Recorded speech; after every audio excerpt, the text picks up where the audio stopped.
Le bonheur n'est pas un état dans lequel on tombe. Ce n'est pas quelque chose que les circonstances t'apportent. Ce n'est pas réservé aux gens chanceux, aux gens riches ou aux gens dont la vie est plus facile. La psychologie positive, et en particulier les recherches de Martin Seligman à l'Université de Pennsylvanie, a documenté quelque chose de précis et de contre-intuitif. Les personnes les plus heureuses ne sont pas celles qui ont plus. Ce sont celles qui font certaines choses. Tous les jours. De façon presque automatique. Souvent sans s'en rendre compte. Et ces choses, ces petites habitudes quotidiennes, changent quelque chose dans le cerveau. Measurable. Durable. Disponible pour toi dès aujourd'hui. Reste jusqu'à l'habitude numéro 7. C'est celle que personne n'associe au bonheur. Et c'est peut-être la plus puissante de toutes. Voilà ce que la science a découvert. Et c'est à la fois simple et révolutionnaire. Des recherches de Sonia Lyubomirsky, psychologue à l'Université de Californie, ont cartographié les déterminants du bonheur. Leur conclusion, environ 50% de notre niveau de bonheur est génétique, notre 7 points émotionnel de base. Environ 10% est lié aux circonstances de vie, argent, logement, statut. Et 40%, presque la moitié, est directement influencé par nos actions et habitudes quotidiennes. 40%. C'est là que tu joues. C'est là que tout se passe. Ce que la science montre réellement, c'est que le bonheur n'est pas une émotion à attendre. C'est une pratique à développer. Et ces 7 habitudes en sont les piliers les plus documentés. 1. La gratitude active, pas passive. Le mythe. Sois reconnaissant pour ce que tu as. On l'entend tellement que ça n'a plus aucun sens. La gratitude passive, penser vaguement, c'est bien, ne change rien neurologiquement. La science. La gratitude active est différente. Des recherches de Robert Raymond à l'Université de Californie Davis ont montré que les individus qui écrivent spécifiquement 3 choses pour lesquelles ils sont reconnaissants, avec le détail de pourquoi, rapportent une amélioration du bien-être de 25% sur 10 semaines. L'action d'écrire force le cerveau à activer son réseau de traitement des émotions positives, libère de la sérotonine et recalibre le biais de négativité naturelle du cerveau. L'action concrète. Chaque soir, note 3 choses spécifiques.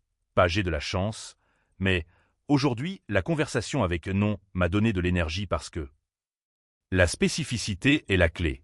Elle force le cerveau à chercher activement, à encoder différemment, à créer de nouvelles connexions neuronales autour des expériences positives. Moment reconnaissable. Tu as déjà fini une journée en te souvenant uniquement des 2 choses qui s'étaient mal passées, en oubliant les 10 qui s'étaient bien passées? C'est le biais de négativité à l'œuvre. La gratitude active est l'exercice neurologique qui le contrebalance. Ce que tu dis à l'écran.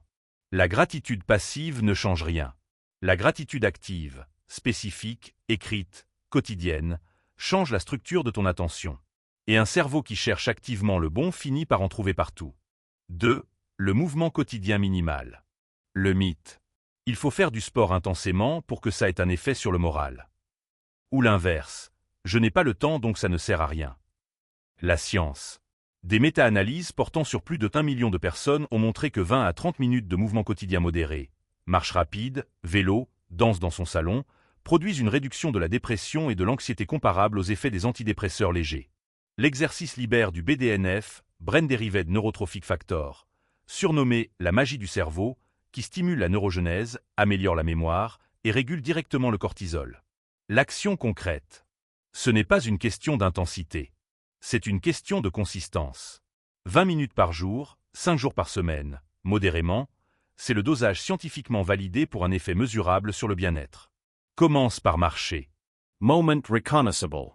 Tu as déjà commencé une promenade de mauvaise humeur et terminé avec une perspective complètement différente?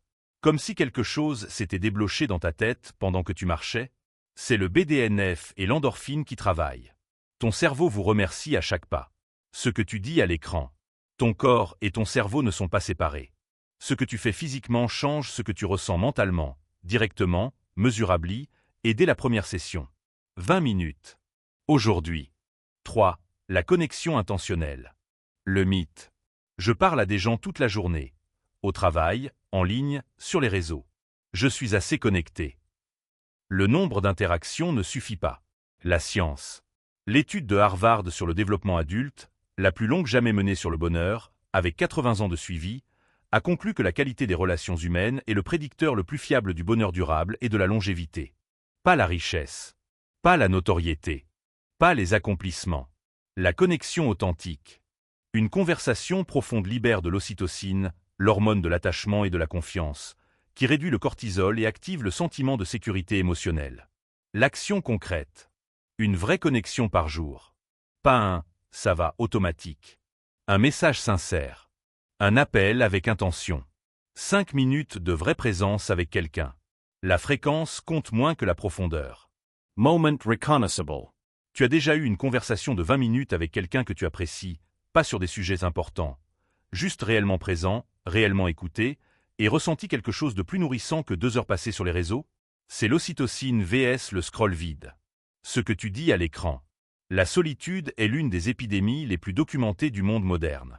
Et le remède n'est pas d'avoir plus d'amis. C'est d'être plus présent avec ceux qu'on a déjà.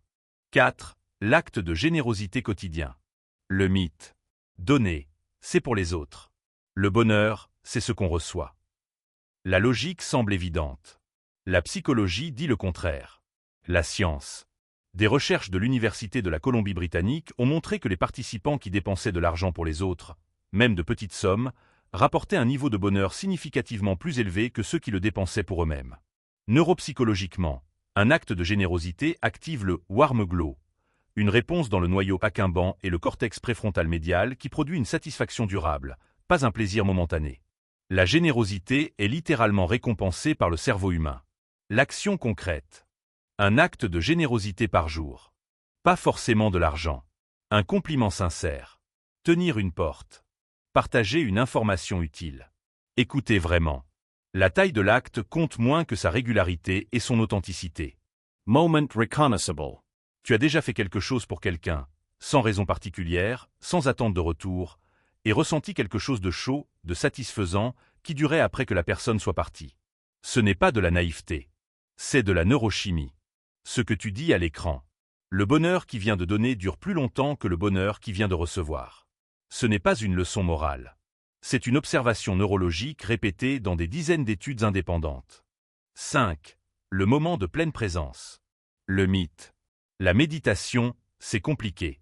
Il faut du temps, un endroit calme, une pratique établie.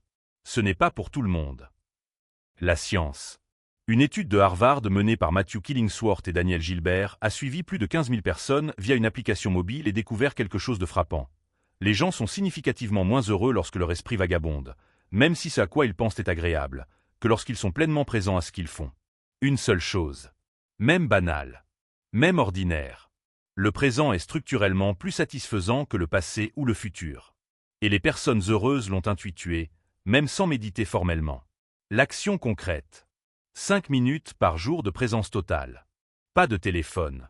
Pas de pensée parasite, ou du moins, remarquer quand l'esprit part et le ramener. Uncaf bu en conscience. Un repas sans écran. Une marche sans écouteurs. La durée importe peu. L'intention compte tout. Moment reconnaissable. Tu as déjà regardé un coucher de soleil. Vraiment regardé, pas pour le photographier, et ressenti quelque chose de rare? Une présence, une plénitude, ça suffit? C'est le cerveau en mode présent. Sans passé. Sans futur. Juste maintenant. Ce que tu dis à l'écran. Le bonheur ne vit pas dans le passé ni dans le futur. Il vit dans les moments où tu es assez présent pour le remarquer. 6. Fixer un micro-objectif chaque matin. Le mythe. Les grands objectifs motivent. Les petits objectifs, c'est pour les gens sans ambition. La psychologie de la motivation contredit cette idée point par point. La science. Des recherches en neurosciences de la motivation montrent que le cerveau libère de la dopamine non pas à l'accomplissement d'un grand objectif, mais à chaque signe de progression vers lui. Teresa Amabil de Harvard a nommé ça le progress principle. La plus petite avancée significative dans un travail qui compte est le déclencheur de bien-être quotidien le plus puissant qui existe. Un micro-objectif réalisable, fait, coché, accompli, active ce circuit chaque jour. L'action concrète. Chaque matin, avant de commencer, identifie une seule chose, petite, spécifique, faisable dans les prochaines heures, qui compte pour toi. Pas la liste de tout. Juste une. Et fais-la en premier. Moment reconnaissable. Tu as déjà coché quelque chose sur une liste, même quelque chose de petit, d'évident, et ressenti un micro-satisfaction que tu ne pouvais pas tout à fait justifier? C'est de la dopamine de progression. Ton cerveau te récompense pour avoir avancé. Même d'1 centimètre. Ce que tu dis à l'écran. Le bonheur ne vient pas de l'arrivée. Il vient du mouvement. Et un micro-objectif quotidien accompli dit à ton cerveau, chaque jour, je progresse. Je compte. Je construis quelque chose. C'est un des messages les plus puissants que tu puisses lui envoyer. 7. Accepter activement l'inconfort. Ce que les gens pensent. Le bonheur, c'est éviter la souffrance. Maximiser le confort. Fuir ce qui est difficile. Plus ta vie est facile, plus tu es heureux. La science. C'est l'habitude que personne n'attend, et pourtant c'est l'une des plus documentées. Les recherches sur le post-traumatique grosse, la croissance après l'épreuve, et les travaux de psychologues comme Paul Rozin sur la bénignisation, montrent que les personnes les plus heureuses ne sont pas celles qui ont vécu les vies les plus confortables. Ce sont celles qui ont développé la capacité d'accueillir l'inconfort sans le fuir, et d'y trouver de la croissance. Le bonheur durable n'est pas l'absence de douleur. C'est la confiance que tu peux traverser la douleur et en sortir différent, pas intact, mais plus profond. Les stoïciens l'appelaient amor fati. Les chercheurs en psychologie positive appellent ça la résilience hédonique. L'action concrète. Chaque semaine, fais une chose qui t'est légèrement inconfortable. Une conversation difficile. Un exercice un peu trop dur. Une situation sociale qui t'effraie un peu. Pas pour te torturer, pour entraîner la confiance de ton cerveau dans sa capacité à traverser l'inconfort. Cette confiance est le fondement du bonheur durable. Moment reconnaissable. Pense à la chose la plus difficile que tu aies traversée dans ta vie. Maintenant, est-ce que cette expérience t'a laissé plus fragile ou plus solide? Pour la grande majorité des gens, la réponse honnête est plus solide. Ce n'est pas du masochisme, c'est de la résilience. Et c'est la source la plus durable de confiance en soi que la psychologie ait identifiée. Ce que tu dis à l'écran. Le bonheur que tu cherches en évitant tout inconfort est un bonheur fragile, qui s'effondre à la première difficulté. Le bonheur que tu construis en traversant l'inconfort est un bonheur robuste, qui reste même quand la vie ne coopère pas. C'est la différence entre le plaisir et la joie. Cette habitude, cet geste quotidien, cette façon de dire à ton cerveau, chaque jour, je m'investis dans mon propre bien-être. Pas un changement radical. Pas une transformation spectaculaire du jour au lendemain. Juste une habitude. Une seule. La première. Celle qui te semble la plus accessible maintenant, dans ta vie réelle, avec les ressources que tu as. Parce que voilà ce que j'ai retenu de toutes ces recherches sur le bonheur. Les personnes les plus heureuses ne sont pas celles qui ont tout résolu. Ce sont celles qui ont décidé, un geste à la fois, un jour à la fois, de prendre soin d'elles-mêmes avec la même intention qu'elles prendraient soin de quelqu'un qu'elles aiment.